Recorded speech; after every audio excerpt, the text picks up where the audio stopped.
Atenção, vascaínos, é vasculhada! Tudo! Como é que é, que é?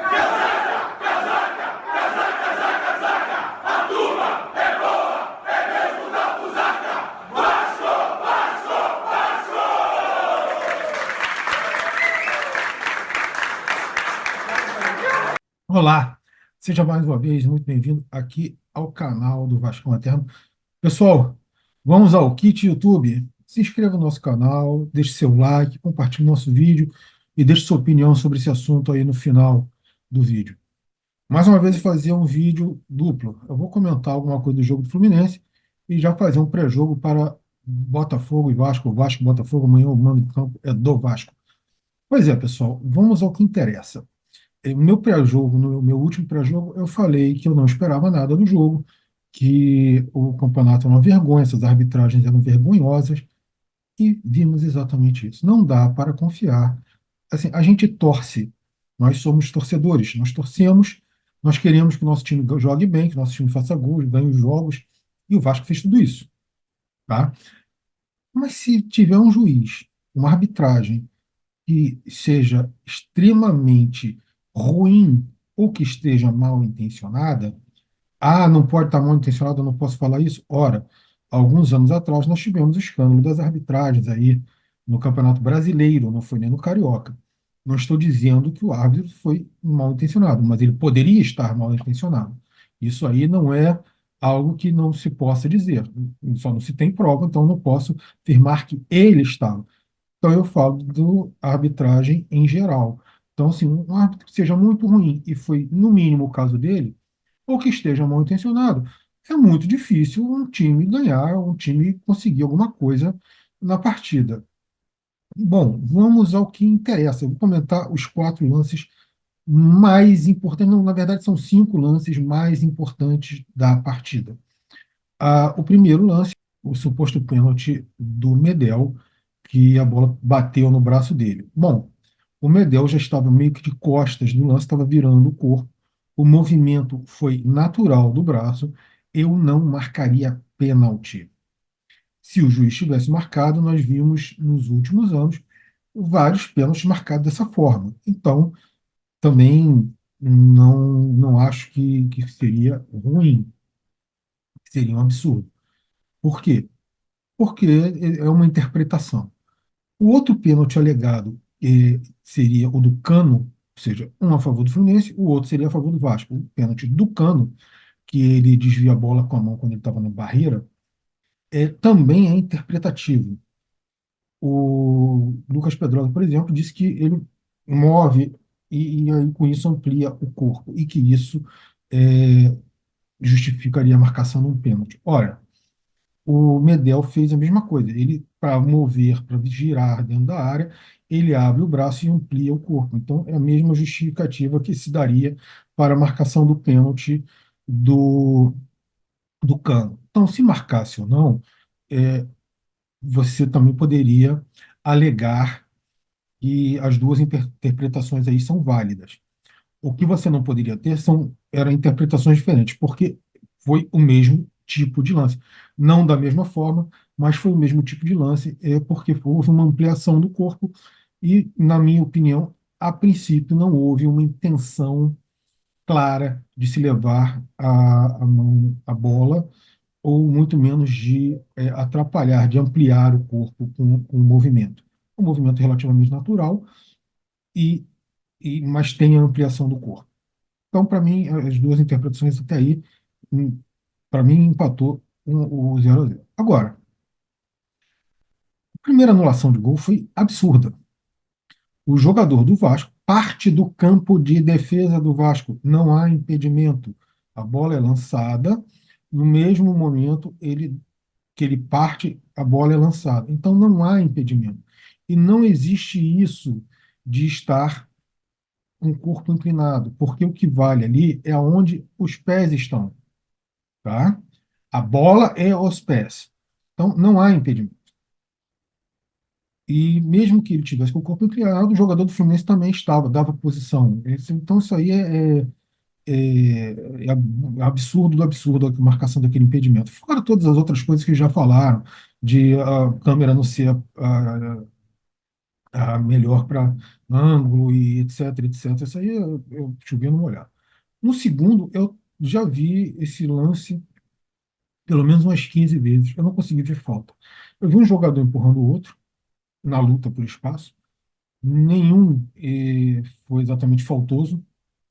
É aquela disputa por espaço que ocorre na área o tempo todo e que o jogador do Fluminense, eu não sei se ele se jogou, se ele escorregou, isso eu não consegui ver no lance, mas não houve falta. Ou ele escorrega ou ele se joga para simular uma falta, visto que ele não estava conseguindo impedir o Veguete de se movimentar dentro da área, visto que o Veguete é muito mais forte do que ele. Então, não há falta ali, mas o juiz optou por inventar uma falta e manter o jogo em 0-0. E um outro lance que foi muito capital no jogo foi o lance, não era lance para expulsão direta, tá? Para mim, ele dá um tranco no jogador, que ele é André, o jogador do Fluminense, dá um tranco no jogador do Vasco, lá, o Zé Gabriel.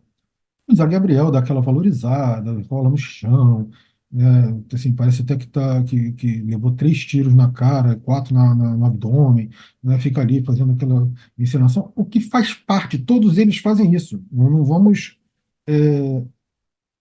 ser infantis aqui, todos esses jogadores fazem isso.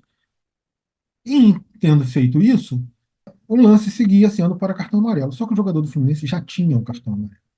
E esse lance era para cartão amarelo, porque foi uma agressão, embora não tenha sido uma agressão exagerada, foi uma agressão e era merecedor do segundo cartão amarelo. O juiz viu porque ele estava de frente para o lance, olhando o lance, e resolveu ignorar, o que gerou toda a confusão que levou à expulsão do Medel e do jogador, acho que Thiago, do Fluminense. Então, assim, o juiz foi. Eu não sei se ele foi exatamente mal intencionado, mas ele foi, no mínimo, horroroso. E aquela bobagem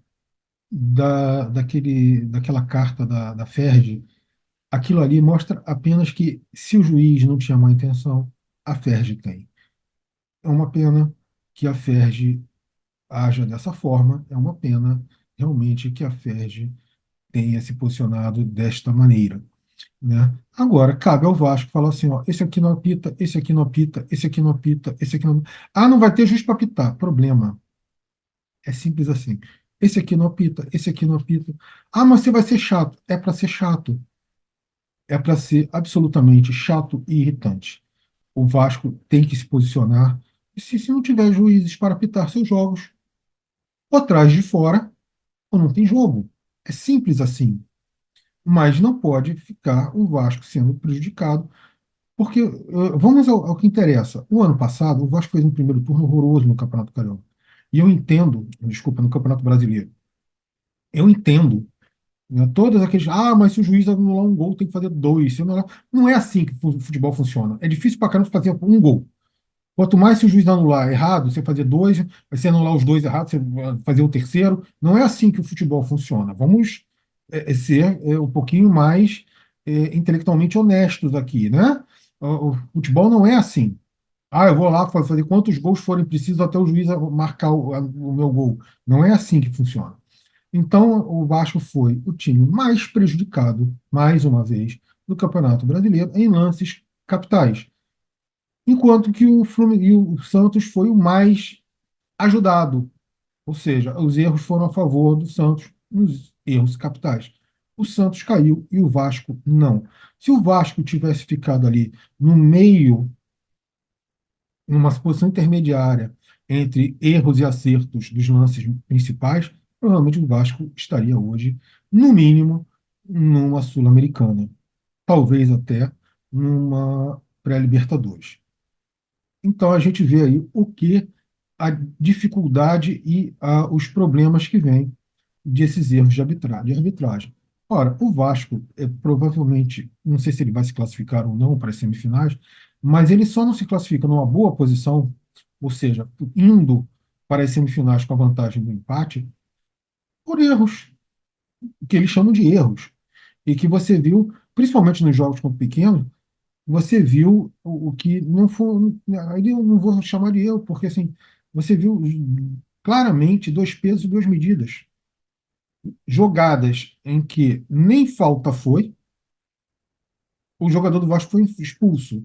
E jogadas que era para ter sido vermelho direto, o juiz teve lance que ele fingiu que não viu.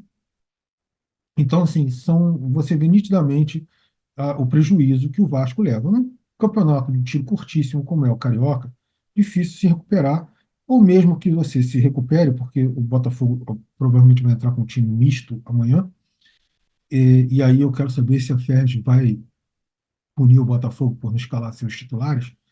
Ao mesmo tempo, eu quero saber quem diz que quem é titular ou não. É a Ferdi que diz qual é o jogador titular ou não de um time? Ou é o técnico? Então, isso é uma bobagem enorme.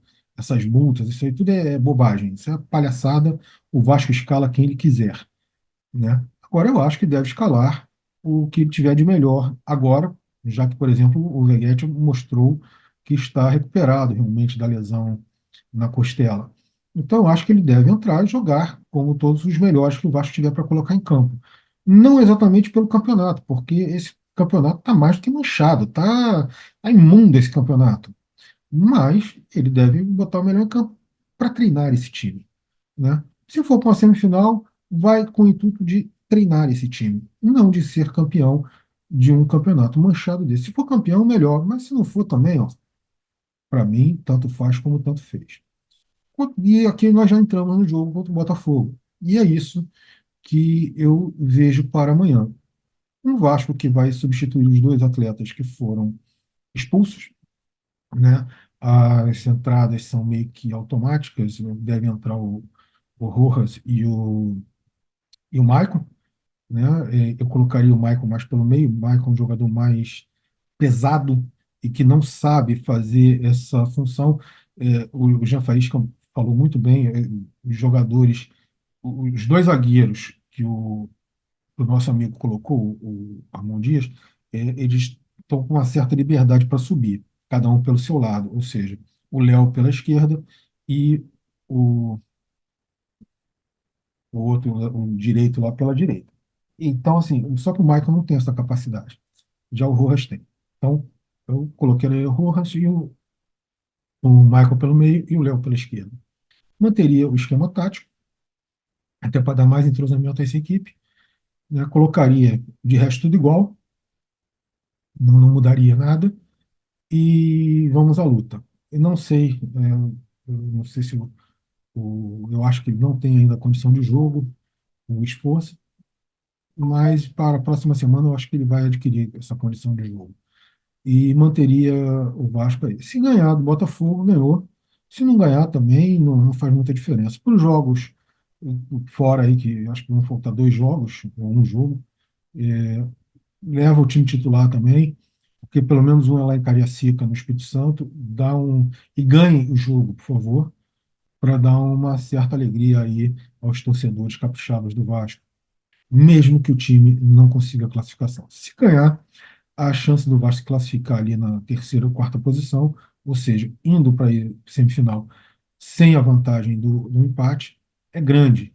Como eu disse, aproveita para treinar esse time, testar alterações, testar alterações táticas, porque o campeonato mesmo está mais do que manchado, está imundo esse campeonato, não dá para disputar com seriedade. Agora, se ganhar, ganhou. Vamos comemorar? É, mais ou menos, né? Mas, assim, sério mesmo, já me desestimulou completamente esse campeonato carioca. E olha que se vocês forem no blog do Vasco Eterno, vocês vão ver que eu escrevi várias vezes que eu adoro estadual. Adoro porque eu cresci, aprendi a ver futebol, a analisar alguma coisa de futebol, assistindo jogos do Campeonato Carioca, seja no Maracanã, seja em São Januário, no antigo Campo do América, ali na rua, ali na Tijuca, né, na Teodoro da Silva. Eu assim, assisti muitos jogos nesses campos, nesses estádios. E, e o Campeonato Carioca sempre foi uma coisa. Sim, sempre teve erros de arbitragem, mas de uns 10, 12 anos para cá, a coisa ficou assim asquerosa. E aí perde a graça, porque quando você tem todo um esquema para beneficiar um clube, ou dois clubes, ou para simplesmente prejudicar um outro clube, você perde a vontade, você perde a credibilidade. Ah, é um esquema? É. Que quando um clube só é o mais prejudicado sempre, né? Às vezes o Botafogo aparece ali como num jogo ou outro mais prejudicado, mas assim, você vai pegar o cômputo do campeonato, o Vasco é sempre mais prejudicado. Assim, perde a graça. Então, qual é a graça que tem um campeonato desse? Não tem graça, né? Isso aí, pessoal. Valeu pela presença de todo mundo aqui. Até o nosso próximo vídeo e um bom jogo para você que vai torcer pelo Vasco amanhã.